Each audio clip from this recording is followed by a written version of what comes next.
tua palavra, Pai. Em nome de Jesus. Amém. Podemos nos assentar. Convido a você a abrir sua Bíblia no livro de Romanos, capítulo 12. Romanos, capítulo 12, os versos 1 e 2. Romanos, capítulo 12, os versos 1 e 2. Quero registrar nessa manhã a visita preciosa de uma família lá de Londrina, meu sobrinho Vander e Josi, queridos que vindo da praia pararam aqui para celebrar conosco o culto. Muito obrigado, Josi. Obrigado, Vander. Estão com as filhas Isadora e a Rebeca. Que bom tê-los conosco nesta manhã. Damos graças a Deus pelos demais irmãos queridos que conosco celebram a nossa querida escola dominical. Romanos capítulo 12, os versos 1 e 2. Diz-nos assim a palavra do Senhor: Rogo-vos, pois, pelas misericórdias de Deus, que apresenteis o vosso corpo por sacrifício vivo, santo e agradável a Deus, que é o vosso culto racional. E não vos conformeis com este século, mas transformai-vos pela renovação da vossa mente, para que experimenteis qual seja a boa, agradável e perfeita vontade de Deus. Estou concluindo uma série de mensagens nesses dois versículos de Romanos capítulo 12. Primeiramente falamos sobre os versículos primeiros, sobre o culto que agrada a Deus, sobre a dedicação total e irrestrita a Deus. Domingo passado à noite falamos sobre a não conformidade com o mundo, essa propositura do apóstolo Paulo em exigir que nós nos dediquemos a Deus, e então em contrapartida que nós não nos amoldemos, não nos conformemos com os valores e padrões do mundo. E agora eu quero concluir a nossa fala olhando para a parte B do capítulo, versículo 2. Diz assim: mas transformai-vos pela renovação da vossa mente, para que experimenteis qual seja a boa, agradável e perfeita vontade de Deus. Vida transformada. Alguém disse que se o mundo controla a nossa maneira de viver, então nós somos conformados. Mas se Deus controla a nossa maneira de pensar, então nós somos transformados.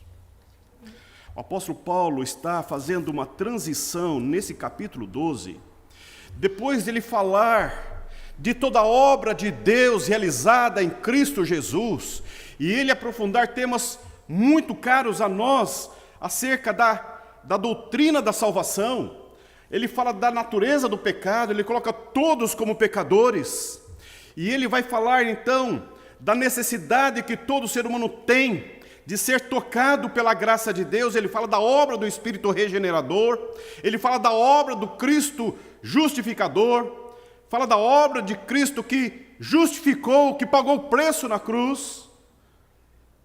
No capítulo 1, nos versículos 16 e 17, ele dá uma síntese do que é para ele o Evangelho. Ele vai dizer que o Evangelho é o poder de Deus. É o poder de Deus. Ele diz: eu não me envergonho do Evangelho, pois ele é o poder de Deus para salvar tanto judeus como gregos, pela fé. Meus irmãos, então, depois de ele fazer toda essa exposição teológica, ele termina esse texto com, capítulo 11, com uma gloriosa expressão de olhar para o ser de Deus e falar: ó profundidade da riqueza, quão insondáveis são os seus juízos, inescrutáveis os teus caminhos. Quem conheceu, quem instruiu a mente do Senhor, quem deu a ele entendimento? Ele vai falar dessa expressão humana olhando para a glória, para o poder, para a majestade de Deus. Ato seguinte, então, ele pede uma resposta, ele exige uma resposta. E ele começa a solicitando a resposta como dedicação a Deus, como não conformidade com o mundo. E agora ele fala, mas transformai-vos. Não há vida cristã sem um processo contínuo, sem um processo contínuo de um processo de transformação, de movimento para um processo contínuo de estar olhando e mudando, e mudando, e mudando continuamente. O Evangelho é um estilo de vida que nos convida a sermos confrontados pela Palavra de Deus, pelo Santo Evangelho de Cristo, e nesse olhar sermos confrontados com o nosso pensamento, confrontados com os nossos sentimentos, e isto vai se coadunando, se amoldando, se ajustando com aquilo que o apóstolo Paulo fala que nós temos a mente de Cristo. O Evangelho, portanto, é um estilo de vida que começa com o novo nascimento, com a obra do Espírito Santo em nós, e que nos vai se transformando de glória em glória até ser dia perfeito. Toda a revelação bíblica nos aponta para esta verdade. E o que o apóstolo Paulo está dizendo aqui é que nós nos dediquemos a Deus e que nós fujamos da formatação do mundo, dos valores do mundo, do padrão do mundo. E então, entremos e permanecemos nesse propósito santo de transformação. A palavra grega é metamorfose. É a mesma palavra que aparece em Mateus e Marcos, quando fala que Jesus foi transfigurado lá naquele monte diante de Pedro, Tiago e João. É a mesma palavra. Jesus foi transfigurado, foi transformado. Eles viram no corpo de Jesus uma mudança, uma transformação. E a mesma palavra que tem lá está nesse versículo 12, que fala de uma mutação, de uma mudança, de um processo contínuo de transformação. Transformação, mudança. É aquele processo do casulo que se torna borboleta. É aquele processo em que Deus nos tira da morte para a vida. É aquele processo em que nós deixamos o pecado para vivermos para Deus. É esse processo em que nós abandonamos o velho homem para viver em novidade de vida. É esse processo em que nós deliberadamente, conscientemente, abandonamos a velha natureza para vivermos a vida ressurreta em Cristo Jesus. Meus irmãos, nessa manhã eu quero convidar você a continuar pensando sobre nosso desejo de celebrar a Páscoa do Senhor condignamente. E para nós celebrarmos a Páscoa do Senhor é necessário, nesse tempo de Quaresma, que nós voltemos os nossos olhos, o nosso pensamento contra a nós mesmos e confrontemo-nos com a palavra de Deus para que nós possamos ir nos preparando dignamente a partir do Evangelho, da revelação das Escrituras, para celebrar a maior festa cristã que é a Páscoa, porque na Páscoa nós celebramos o grande amor de Deus derramado, expresso na cruz do Calvário por nós. Nós, como povo de Deus, somos chamados, meus irmãos, a vivermos em novidade de vida. Onde começa a transformação do crente? Como começa a transformação do crente? O primeiro ato, o primeiro movimento, a primeira resposta, o primeiro indicativo de que há mudança no coração, de que há mudança na mente, que é um movimento novo que vem, e esse movimento que começa, ele é contínuo, é o arrependimento. É este confronto com a nossa nulidade, é esse confronto com a nossa vileza, é esse confronto com a nossa pecaminosidade, é esse confronto quando nós olhamos para nós e percebemos claramente que não há em nós bem nenhum, que não há em nossos membros, em nossa mente, em nosso coração, bem nenhum, o mal habita em nós. O arrependimento é esse movimento que vem como resposta ao agir soberano do Espírito Santo em nós, que nos revela quem somos e que revela a santidade de Deus ao nosso coração, à nossa mente, à nossa alma. E então, quando nós somos confrontados com a santidade de Deus e olhamos a nossa vileza, então só há um caminho: dizer: Senhor, eu não sou nada, eu sou nada, eu não valho, não há bem nenhum em mim. O mal que eu não quero, isto eu pratico. Meus irmãos, minhas irmãs, vida cristã, vida transformada é vida arrependida. Devemos buscar constantemente este confronto pessoal na nossa mente, em nosso coração, sermos confrontados pela santa, bendita palavra de Deus, para que nós conformemos a nossa estrutura psíquica mental, os nossos movimentos de volição, de vontade, os nossos desejos, os nossos afetos sejam transformados pelos valores e princípios do Evangelho de Cristo Jesus, porque o Evangelho de Cristo Jesus é o próprio Cristo, é o próprio Deus encarnado que morreu naquela cruz por imensurável amor por você e por mim. Eu confesso a você que às vezes há uma tristeza profunda na alma. Há uma tristeza que toma, e creio que também toma você, quando você olha ao redor e você percebe ao redor a vileza, a maldade, a impiedade, a injustiça que cerca este mundo. Eu não sei se você de vez em quando para olhar como que o mal está a galope, está crescendo de forma absurda nessa cultura, como que o mal tem desdobramentos cada vez mais malignos e perversos, como que a perversidade gera perversidade. E tantas vezes essa vileza, essa maleza, essa perversidade está tão próxima de nós, está tão próxima dos nossos relacionamentos, e a gente vê essa vileza consumindo, tragando, desconstruindo esta potencialidade maligna que impera no mundo, nos ataca, nos confronta. Quiçá que não entre no teu peito, no teu coração, quiçá que você seja liberto pelo poder do Evangelho, das amarras do pecado que está estruturado na cultura. Esse é o nosso desafio. Esse é o nosso desafio, viver dedicados para Deus, não nos conformando mentalmente, emotivamente com as nossas volições a partir do mundo, mas transformando-nos de glória em glória, sendo transformados por uma vida de piedade, por um processo de transformação, de conformidade do nosso pensamento, da nossa mente, do nosso coração, com o Deus da palavra e com a palavra desse Deus maravilhoso que se revela em Cristo Jesus.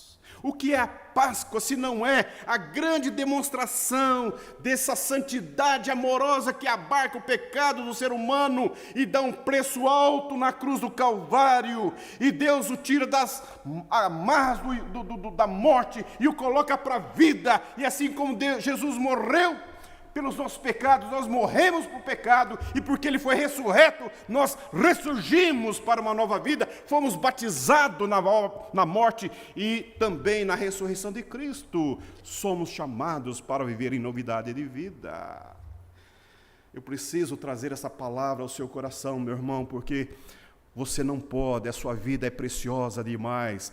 Deus não nos chamou para vivermos apegados, enraizados ao mal, tragados pela maldade e vileza do mundo. Não, Deus nos chama para vivermos em novidade de vida, para que o nosso lar, a nossa família, seja um reflexo do que é o céu no nosso coração.